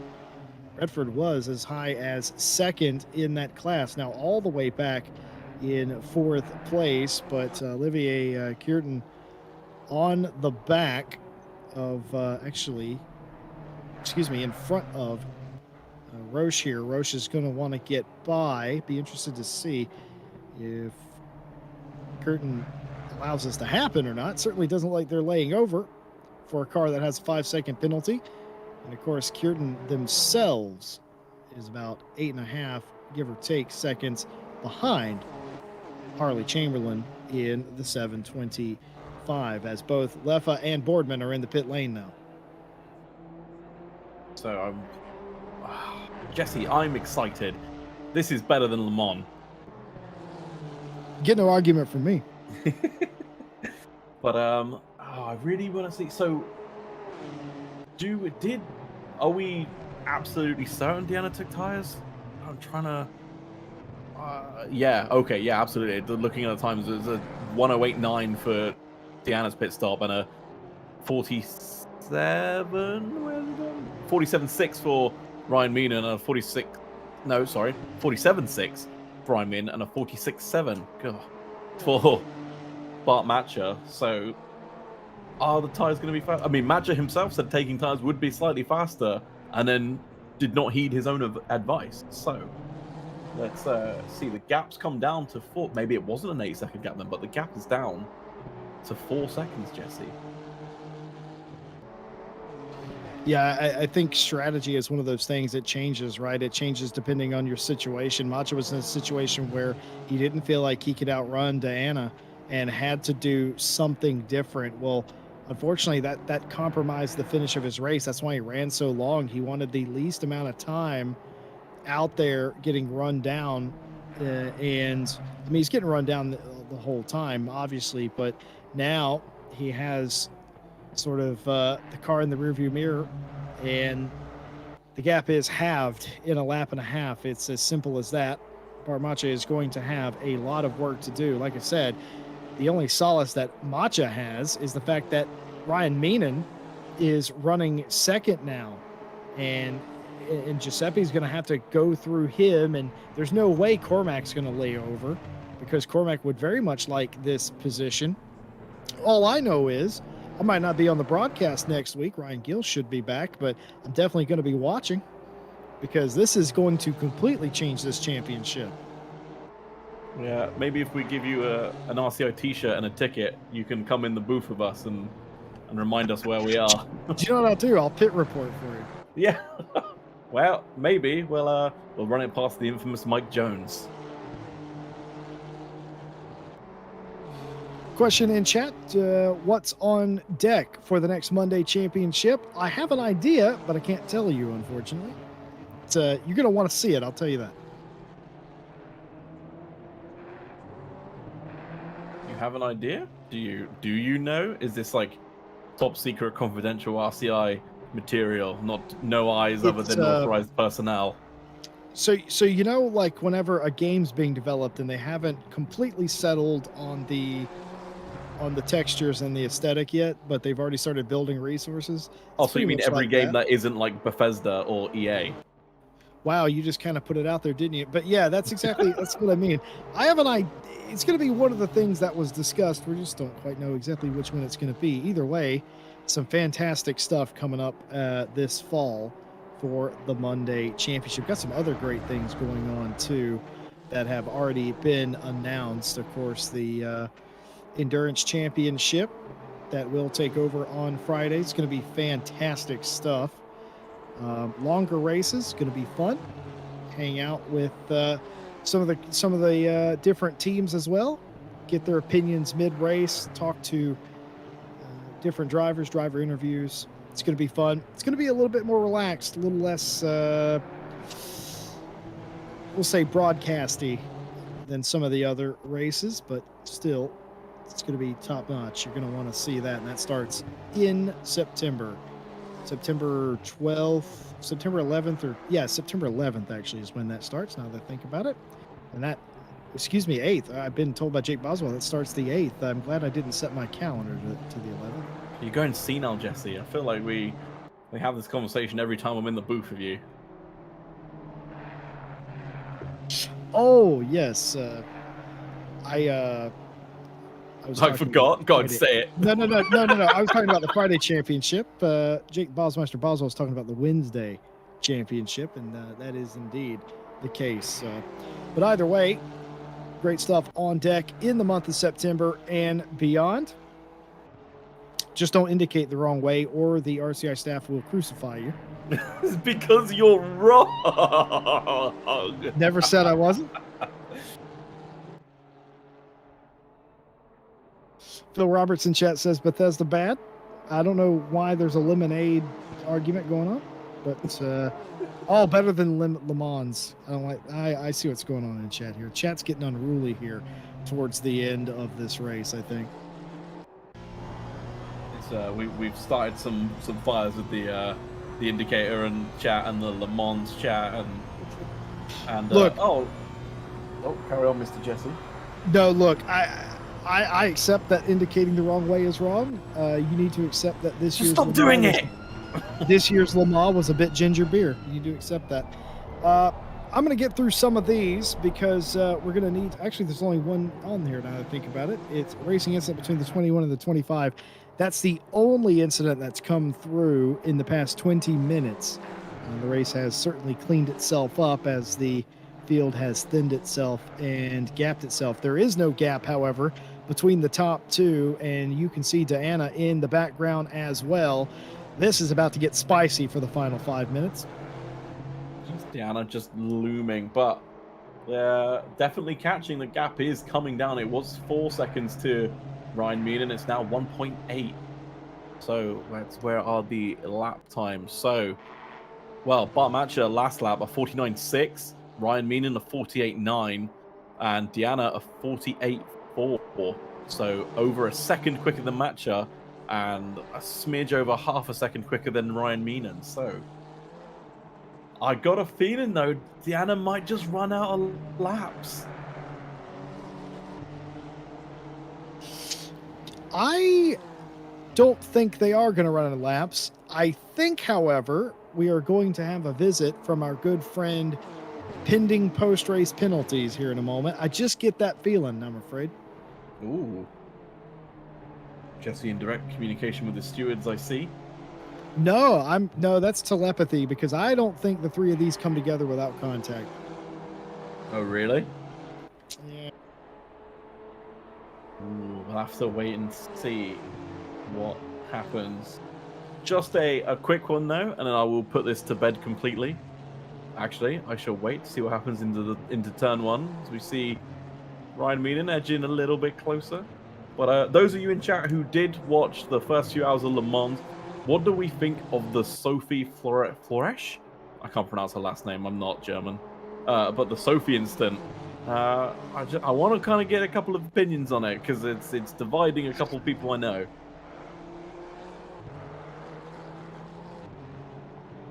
Well, final 4 minutes of the race, maybe 3 laps left to go. I feel like that's a safe bet, about 3 laps left to go. And here is the state of it. Bart Matcher and Cormac Ryan Meaden did not take tires on their pit stop, and they pitted very late. They took the lead from Giuseppe Diana, who did take tires, who now is closing in on the both of them, all covered by less than 2 seconds, and the gap is not getting bigger. Here we ride along with Cormac Ryan Meaden and the FFS Cindy Poo's team, and now the rear view of Bart Matcher, the rear-facing camera looking back at the purple and black Cormac Ryan Meaden car. In on some of these corners, you can see there it is, Giuseppe Diana in the number 11 behind them. It is a 3-way battle coming down here. 3 minutes left in the race.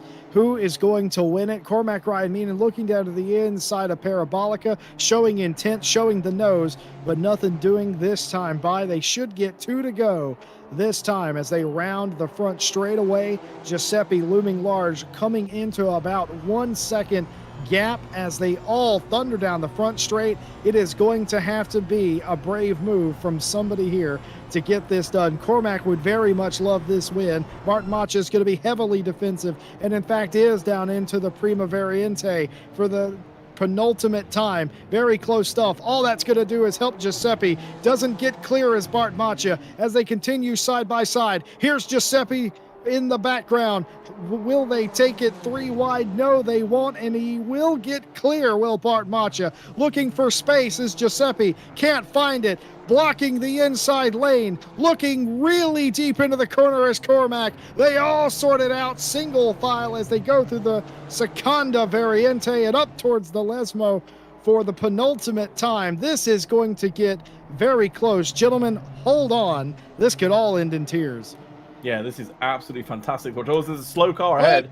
Luckily gets out of the way, but they are parked on the apex. That's going to compromise the line for some of the cars as they, very that car in the has just there. crashed. That is, yeah. I thought that car was trying to be nice and get out of the way. Turns out that car just got involved in a crash. All on their own, but yeah, my goodness me. So let's have a look at how they filter out through the Ascari. Who's going to get the better run off the corner down to Parabolica? Have a feeling that on the fresh tires that Diana is on, they're just going to have so much more grip and going to be able to really, really launch the car off the Parabolica. As I start tripping over my words here, it's all going off on these final few laps here, Jesse. Cormac got a bad run through Ascari there, and that did not help him. He gets the better run in Parabolica and actually loses Giuseppe ever so slightly. It's an excellent run for Cormac and not a great run for Giuseppe. It's going to be a 2-horse race down into turn 1 again. Defensive goes Bart Macha. How far over will he go? He's going to go to the grass. Bart Macha makes his move and comes back over. Cormac going around the outside. Giuseppe just hoping to find a window. There's going to be contact between the top two, and it's going to be 3 wide, exiting turn 1. Giuseppe's trying to go around the outside. Bart Macha on the inside, and Cormac has to settle back down into what will be the 3rd place position, almost pushing Bart Macha as they get close to the Seconda Variante. Looking 3 wide, can't do it to the inside. Giuseppe has to close off, and Giuseppe gets the 2nd place. This is the final lap. Whoever leads coming to the line will win this race. Giuseppe up to 2nd now into the Lesmos. Well, it was bound to happen. They'd gone through the first chicane way too clean, way too many times. And unfortunately, just a teeny tiny little tap just to send Bart Macha sideways. Ryan Meenan doing... Ryan Meenan? Yes, Ryan Meenan. I nearly said Killian then. Killian's not here. But Ryan Meenan doing the gentlemanly thing and actually getting on the brakes and off the throttle, waiting for Macha to correct it, which opened the door for Diana. And now we see Ryan Meenan trying to brave it around the outside of the Ascari. We've seen this go wrong too many times, and he's going to get the move done! Oh my goodness, I cannot believe that, and that's all but ruined anybody's chances of getting to Bart Macha. I think Cormac Ryan Meenan just handed Bart Macha for connection lost this win. Giuseppe is going to be furious. One more lap, do you reckon? I think one more lap and Diana would have been there. Can we add an extra lap? Because this is brilliant. Just do it. Just one more lap because we asked for it. Just wave the white flag now. As we come across the line, Bart Macha takes a fantastic win, flawlessly executed from start to finish, followed home by Ryan Meenan for 2nd and Giuseppe Diana rounding out the podium in 3rd. Well, I can tell you Bart Macha was right. New tires was indeed faster, and as I predicted, Cormac coming out between Macha and Diana was the linchpin that won Macha the race. He needed that. Otherwise, he would have been defenseless, and it ends up winning him the race. And here, Harley Chamberlain for Jardier Community Team, who has had an adventure today, started inside the top 5, fell out of a podium spot at one point nearly in silver, is going to outlast the silver field and win and finish in the 10th place position. Kierton, who is leading the silver championship, will finish 2nd, and Mahaland in the 777 will finish 3rd in that class. The rundown of the pro podium, of course, Macha, Cormac Ryan Meenan, and Giuseppe Diana, your podium. Ertan, Boardman, the top 5, Leffa, Pitchik, Crozen, Cedar, and Chamberlain, the top 10. Absolutely incredible stuff. 3 cars all very close together. I thought it was going to end in post-race stewarding. It didn't. As far as I'm aware, some of that contact might be reviewed, but honestly, just excellent racing, what we saw the entire race. It was close, it was hard, and it was fair, and that is what we absolutely love to see.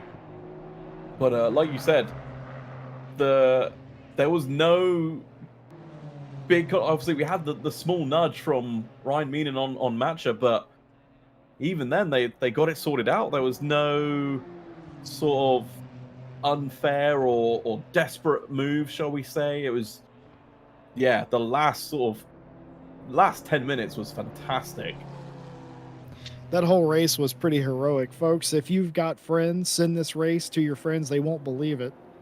Fantastic driving, fantastic race, all things considered. It had everything: clean passes, good racing, strategy, and a hot debate on turn signals and Le Mans, as per usual. Well, folks, I guess we're just going to have to come back and do it all over again next week. The season finale of the NSX Summer Cup Round 5 coming at you. Should be Ryan Gill and Nate with you on the call of that, with Jake Boswell in behind the cameras. It's been a pleasure calling a couple of these races for you this season. And certainly I will be back here. Why not like, subscribe, hit the bell for more GT racing content? We'd love to have you. And we will see you next week on that account. Nate, final thoughts. God, I have none. Head empty. There was just so much that happened. I mean, final thoughts. Congratulations to Bart Matcher for, as I mentioned, a completely flawless drive. Played it to perfection. And I suppose you could argue, thank you, Ryan Meenan, for being a fantastic wingman and keeping Giuseppe Diana behind. Who would have thought? He just yeeted it into Ascari and made it come off somehow. Incredible. It really was incredible. It was a fantastic race, and yeah, I'm looking forward to next week. Well, next week, of course, starts a brand new championship for a lot of the other series. On the 3rd of September, the Friday Champ returns. EWC on the 4th, Thursday GT4 Championship on the 9th. Night Owl returns on the 11th, and that is how your fall starts off. But before we can get to that, next Monday, same time, same place, the series finale for the NSX Summer Cup, Round 5. I can guarantee you the points have been very topsy-turvy this season, and certainly today did not help for a lot of drivers. It's going to be an interesting finale. We definitely want to see you there. A big thank you to all of our partners that make this race and every race possible. One more time: Race Department, AK Informatica, Driver 61, Fanatec, and Sim Racing GP. Get discount off of driver coaching from Driver 61 by using our discount code. Join our Discord, sign up for an upcoming series. We would love to have you. I'm Jesse Lee, and on behalf of the entire broadcast team, Nate, Jake Bosmeister Boswell, and all the stewards and the staff here at RCI, we thank you for watching, and we'll see you next time.